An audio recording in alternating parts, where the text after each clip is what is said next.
জুলাইৰ দিনা সন্ধিয়া ভাৰ্গৱ দাসে ঘৰৰ পৰা আহি মাৰ পাৰ্মিশ্যনত ভাইটিক লৈ গৈছিলে আৰু কৈছিলে যে সিহঁতৰ ঘৰত সেইদিনা এখন গাড়ী কিনিছে আৰু এখন স্কুটি কিনিছে, যাৰ কাৰণে সিহঁতৰ ঘৰত ভাত খাবলৈ কাৰণে লৈ গৈছিলে। আৰু ভাৰ্গৱ যিহেতু ভাইটিৰ মানে অংকুৰ শ্ৰেণীৰ পৰা লগতে পঢ়া, 12 বছৰ লগতে পঢ়িছে, 17-18 বছৰীয়া বন্ধুত্ব, গতিকে কোনো সন্দেহ নকৰাকৈ তাক পঠিয়াই দিয়া হৈছিলে।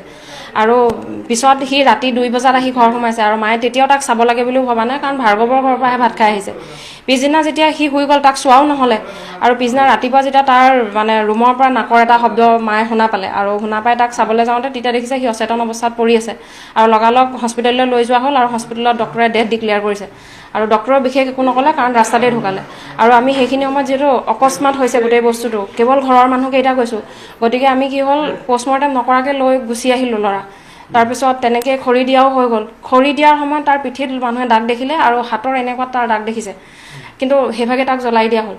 তাৰ তেতিয়ালৈকে আমি বহুত কিবা এটা সন্দেহ কৰি চোৱাই নাছিলোঁ। তেতিয়া ভাৰ্গৱে যেতিয়া সেই ইমান ভাল বন্ধুটো সি নাহিলেও, আনকি আমাৰ সেই গোটেই দিনটো ফোন ৰিচিভ নকৰিলে। পিছদিনাও 22 নম্বৰ বাৰত সি ফোনটো ৰিচিভ কৰিছে, তাৰ ফোন তাৰ মাকে ৰিচিভ কৰিছে। আৰু তেতিয়া ভাইটিয়ে ক'লে যে এটলিষ্ট আমাৰ মাক কি খাইছিলে, কি কৰিছিলে, সেই কথাখিনি এবাৰ কওক, আমি শান্তি পাম বুলি ক'লে। তেতিয়া সি গাঁৱৰ মানুহ লৈ আমাৰ ঘৰলৈ আহিলে। ঘৰলৈ আহি তাৰ গোটেই কথাবিলাক সলনি, মানে এবাৰ কয় ভাৰ্গৱ সি বহুত চন্দনক জল্দি থৈ গৈছিলোঁ, সি কি হৈছে গম নাপাওঁ। তাৰপিছত যেতিয়া আমাৰ কন্দা কটা দেখিছে তেতিয়া আকৌ এবাৰ কৈ দিলে যে আমাৰ দুটাৰ লগতে এক্সিডেণ্ট হৈছে। সেইখিনিও আচলতে মনৰ সাজি ক'লে। তাৰপিছত সি যেতিয়া তেনেকৈ কৈ দিলে তেতিয়া তাৰ মাকৰ ভাষ্য সলনি, তাৰ দেউতাকৰ ভাষ্য বেলেগ, তাৰ ভায়েকৰ ভাষ্য বেলেগ। সিহঁতি ইমানেই সিহঁতৰ একো নাই যে সিহঁতি যেতিয়া কোনোবা এটা ডেকা ল'ৰা ঢুকাইছে ঘৰত দ্বিতীয় দিন, আৰু আমি যেতিয়া একেলগে বহি আছোঁ, ককায়েকে আহি ভাইটিক মাতিছে, ডাঙৰটো ভাইটিক, হাই বিভূতি। সিহঁতৰ ব্যৱহাৰবিলাক তেনেকুৱা। গোটেই কথাবোৰত সন্দেহ কৰি আমি পানীগাঁও আৰক্ষী চকীত 23 জুলাইৰ দিনা এখন এজাহাৰ দিলোঁগৈ। এজাহাৰখন দিয়াৰ পিছত পুলিচে যিখিনি কাম কৰিব লাগিছিলে বিশেষটো একো কৰাই নাই। ভাৰ্গৱ যিটো ল'ৰা শৰীৰে আমাৰ ঘৰত আহি গোটেই কথাখিনি কৈছিলেহি, সেই কথাখিনি কোৱাৰ ল'ৰাটো কি হ'ল, সি পিছদিনাৰ পৰা হেৰাই দিলে।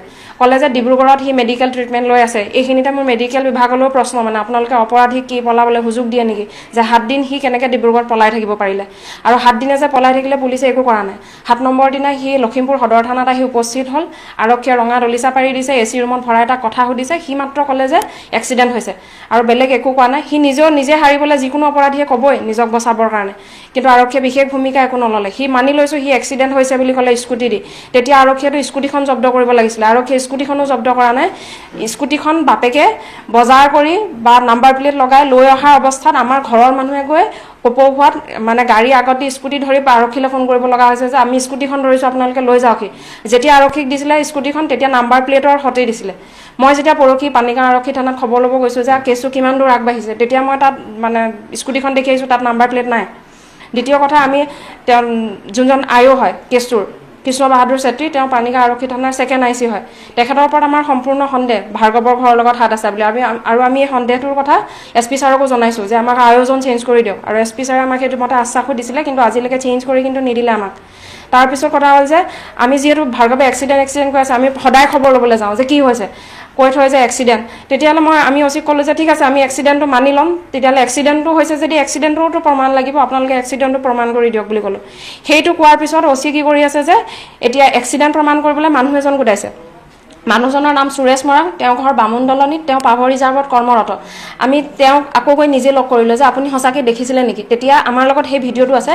তেওঁ জনাই যে পুলিচেহে মোক ফ'ৰ্চ কৰিছে, পুলিচৰ যিহেতু ড্ৰাইভাৰজনৰ লগত মোৰ চিনাকি আছিলে, পুলিচে মোক উঠাই লৈ গৈছে, আৰু মই পুলিচে তেওঁক ফ'ৰ্চ কৰিছে যে এক্সিডেণ্টটো হৈছে বুলি কওক, আৰু সেই ভিডিঅ'টো আমাৰ লগত কিন্তু আছে। তাৰপিছত আমাৰ গাঁৱৰ ল'ৰাই গৈ সেই পহুমৰাস্থিত কাইটি ধাবাখনত, মানে তাৰ ৱেটাৰজনে কৈছে যে সিহঁতৰ মাজত কিবা কাজিয়া হৈছিলে ভাৰ্গৱৰ লগত বেলেগৰ, আৰু ভাইটিয়ে মাজত ৰখাবলৈ গৈছিলে। ৰখাবলৈ যাওঁতে ভাইটিক খুব বুকুত ঘুচিয়াইছে আৰু দাৰ গাদীয়েদি মাৰিছে বুলি কৈছে। সেই কথাখিনি আমি ভিডিঅ' কৰি আনি পানীগাঁও আৰক্ষী চকীক দিছিলোঁ। তেওঁলোকে মানে গৈ সুধিলেগৈ। তাৰপিছত সোধাত তেওঁলোকে ক'লে যে জ্যোতিষ চিন্তে নামৰ ল'ৰা এজনে কথাখিনি মানে তেওঁলোকক কৈছিলে বুলি ক'লে। আৰক্ষীয়ে জ্যোতিষ চিন্তেকো মতাই আনিলে, কিন্তু জ্যোতিষ চিন্তে কৈ দিলে যে কি মই হাল বাওঁ, মই পথাৰতহে শুনিছিলোঁ। কিন্তু আৰক্ষীয়ে তাৰ পিছত এবাৰলৈও নগ'লে যে পথাৰত তুমি ক'ত শুনিছিলা, সেইটোতো আৰক্ষীয়ে যাব লাগিছিল। আৰক্ষীয়ে সেইখিনিলৈকে যোৱা নাই, আৰক্ষীয়ে নিজে স্কুটি ধৰা নাই, মানুহৰ ওচৰতো নাযায়। এতিয়ালৈকে যি কৰি আছোঁ আমি নিজেই ঘৰৰ মানুহে গৈ কৰি আছোঁ, আৰক্ষীয়ে একোৱে কৰা নাই। আনকি আৰক্ষী চকীত সেইদিনা পৰহি যেতিয়া মই সুধিবলৈ যাওঁ, আৰক্ষীয়ে তাত অপমানো কৰিছে। অপমান এনেকুৱা যে মই এই ক্ষেত্ৰত OC জনক একেবাৰে দুখ নিদিওঁ। তেওঁক মই ফোন কৰিছিলোঁ যে মই আহিছোঁ কথাখিনি কি হৈছে সুধিবৰ বাবে। তেতিয়া তেওঁ ক'লে যে মই খাৰকাটিত আহিছোঁ কিবা কামত, আপুনি অলপ সময় ৰৈ দিয়ক। সেই ৰৈ দিওঁতে পানীগাঁও থানাৰ বেলেগ এজন আৰক্ষীয়ে মোক পূৰা অপদস্থ কৰিছে, যোনখিনি মই আৰক্ষী থানাত জনাই থৈ আহিছোঁ। দ্বিতীয় কথা যে ভাৰ্গৱৰ আজিলৈকে লোকেশ্যনটো এটলিষ্ট ট্ৰেক কৰিব পাৰিব লাগিছিলে, কল ডিটেইলছখিনি উলিয়াব পাৰিব লাগিছিলে, MVI ৰিপৰ্টটো উলিয়াব পাৰিব লাগিছিলে, সেইখিনিও একোৱে কৰা নাই। সেইখিনি সুধিবলৈ গ'লে কৈ আছে যে কাইলৈ ওলাব, পৰহি ওলাব, অকল তেনেকেই আছে। আপোনালোকৰ সন্দেহ যে সেইদিনাখন ৰঙানদী এখন ধাবাত মাৰপিট হৈছে আৰু তাৰ ফলতে এনেকুৱা ধৰণৰ মৃত্যু হৈছে। মানে ভাৰ্গৱেতো কৈ নিছিলে যে ঘৰত খানা খাব বুলি, তাৰপিছত তাক পৰিকল্পিতভাৱে তালৈ হয়তো লৈ যোৱা হৈছে, তাৰ হত্যা হৈছিলে। স্কুটি আৰু সিহঁতৰ ঘৰত গাড়ীও কিনিছে সেইদিনা, আপোনালোকে প্ৰমাণ চাব পাৰে। আৰু সেইকাৰণে ঘৰৰ পৰা লৈ গৈছে সি লগত আৰু তাৰ পৰা কেনেকৈ গৈ ধাবা পালেগে সেইখিনি নাজানো। আৰু সি 11 বজাত মালে ফোনো কৰিছিলে যে মই ভাত খালোঁ, তই খাই দে। মানে গোটেই কথাখিনি সন্দেহ, কি হৈছিলে, কেনেকৈ সিহঁতি গৈ পহুমৰা পালেগে। এতিয়া আপোনালোকে কি বিচাৰে? আমি এটাই বিচাৰোঁ যে ভাৰ্গৱকেই ধৰক। যেতিয়া দুটা মানুহ থাকে, এটা মৰি যায়, এটা হাততে উত্তৰটো থাকে, গতিকে ভাৰ্গৱে উত্তৰটো দিব পাৰিব লাগিব। কেৱল এক্সিডেণ্টটো মানে দেখাই পেলাই কেছ এখন সামৰি থোৱাতকৈ মানে এটলিষ্ট ন্যায় দিয়ক। এতিয়া দুখীয়া অপেনলি ঘূৰি ফুৰিছে, ইয়াৰ পৰা সমাজে কি শিকিব মানে, যে কাৰোবাক মাৰিও অপেনলি ঘূৰি ফুৰিব পাৰে। আৰু সি যোনটো ল'ৰা আছিলে, মানে চবৰে জনাজাত এটা ল'ৰা আছিলে, সি সৰু ল'ৰা ছোৱালীক গোটেই সৰু ল'ৰা ছোৱালীয়ে ভাল পায়, গতিকে সৰু ল'ৰা ছোৱালীখিনিও কি শিকিব যে চন্দন দাদাক মাৰি দিলে, তাৰপিছতো অপৰাধী ঘূৰি ফুৰিছে, তেনেহ'লে সিহঁতেও শিকিব ন যে অপৰাধীৰ কোনো মানে শাস্তি নাথাকে আইনত। আৰু পুলিচে বাৰে বাৰে লাগি আছে যে পষ্টমৰ্টেম কিয় নকৰিলে। আমি পষ্টমৰ্টেম পিছদিনালৈকে আমি সন্দেহে কৰা নাই, নৰ্মেল ডেথ বুলি আমি পষ্টমৰ্টেম নকৰিলোঁ। কিন্তু পষ্টমৰ্টেমটো শেষ আশ্ৰয়টো হ'ব নালাগিছিলে পুলিচৰ। আৰুতো ঢেৰ বিকল্প আছে, মেইন যোনজনে লৈ গৈছিলে সেই ল'ৰাজন আছে, পহুমৰা ধাবাখনৰ সেই ভিডিঅ' আছে, গতিকে পুলিচে তাৰ পিছৰখিনি একো কৰিবলৈ যত্ন কৰা নাই। কেৱল আমাক দুখী আছে যে পষ্টমৰ্টেম কিয় নকৰিলে। পষ্টমৰ্টেম কেনেকৈ শেষ আশ্ৰয় হ'ব পাৰে পুলিচৰ বাবে। ন্যায় নাই পোৱা। এতিয়া এই আমাক মুঠতে ন্যায় লাগে। মোৰ আজি এতিয়া তাৰ 22 বছৰত মৃত্যু হৈছে।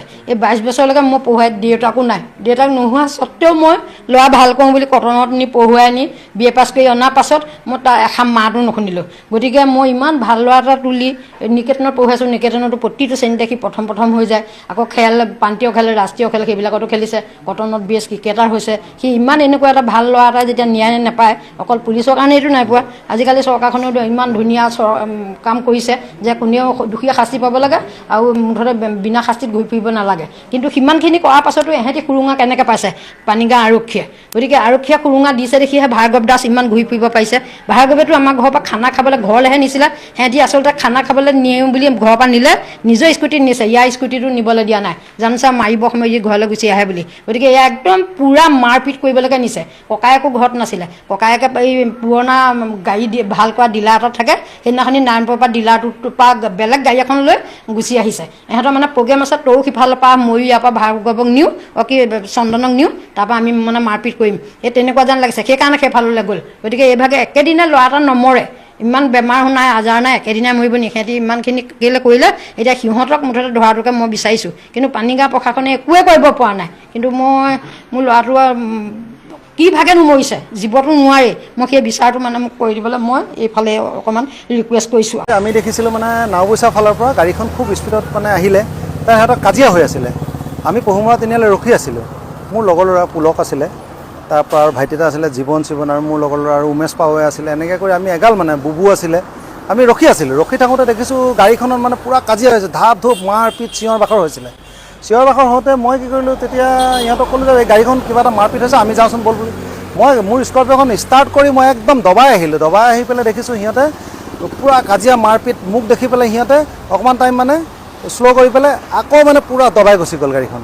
গৈ পেলাই সিহঁতে ৰখিলেগৈ আপোনাৰ এই CSI ফ্ৰণ্টত, হাতীলুং মদৰ মহলটো পাৰ কৰি লেফ্ট ছাইডত এটা সৰু হোটেল আছে, ঘুমটি হোটেল আছে, তাৰ ফ্ৰণ্টতে গাড়ীখন ৰখিলে। ৰখি পেলাই এজনে পেচাব কৰিলে।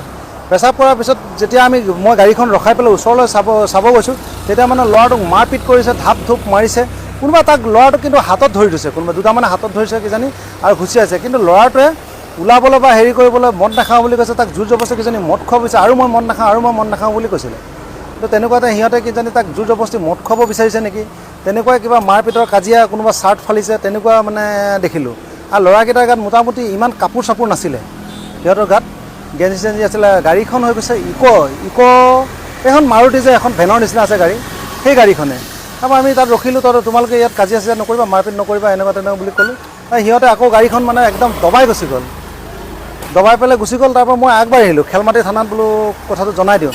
জনাই দিবলৈ মই এই চান্দমাৰী ৰাস্তাটো পাৰ হওঁতে চান্দমাৰী ৰাস্তাটো একদম মানে খুব তুফান স্পীডত ওলাই গুচি গ'ল। সেইখিনিয়ে দেখা পাইছিলোঁ। আৰু এক্সিডেণ্টো নাই, ল'ৰাটোকতো মাৰপিটহে কৰিছে।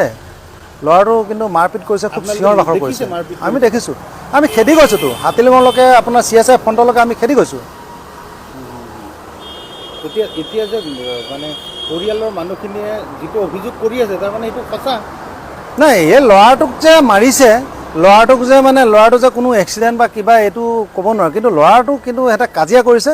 সেই কাজিয়াত এই ল'ৰাকেইটাই এনেকৈ কৰি গাড়ীখন যেতিয়া দবাই গৈছে, আমি তেতিয়া ডাউট কৰিছোঁ এতিয়া এই ল'ৰাটোকেই হয়। ল'ৰাটোক খুব মাৰপিট কৰিছে। 7:30 পিছত আৰু পহুমৰা তিনিআলিতে আমি তাতে মানে ৰখিছিলে মোৰ লগৰকেইটাই, মাতাৰ কাৰণে মই ৰখি দিছিলোঁ। তেনেকুৱাকৈ কৈ আছে, কিন্তু ল'ৰাটোৱে কৈছে মোক কিয় মাৰিছ তহঁতে, মই মৰি যাম বুলি কৈছে। ল'ৰাটোক কিন্তু খুব মাৰিছে ল'ৰাটোক, মানে জোৰ কৰি পেলাই নাই, তই খাবই লাগিব বুলি কৈছে তাক, আৰু ঘুচি আহিছে, তই কিয় মাৰিছ মোক এনেকুৱা বুলি খুব মানে সি চিঞৰ বাখৰ কৰিছে, কিন্তু ল'ৰাটোক হুলস্থুল কৰিছে।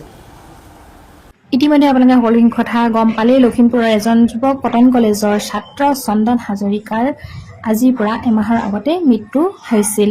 এটা ভয়ানক ঘটনা সংঘটিত হৈছিল এই ছাত্ৰজনৰ লগত, কিন্তু আজিও তেওঁলোকৰ পৰিয়ালে ন্যায় নাপালে। আপোনালোকে সকলোখিনি কথাটো গম পাইছেই। নিজৰ জিলাত যদি এনেকুৱা ঘটনা হৈ থাকে বহুত বেছি চিন্তনীয় আৰু লগতে দুৰ্ভাগ্যজনক। এনেকৈ আৰু কিমান চলি থাকিব হত্যা, আপোনালোকে ভাবি চাওকচোন।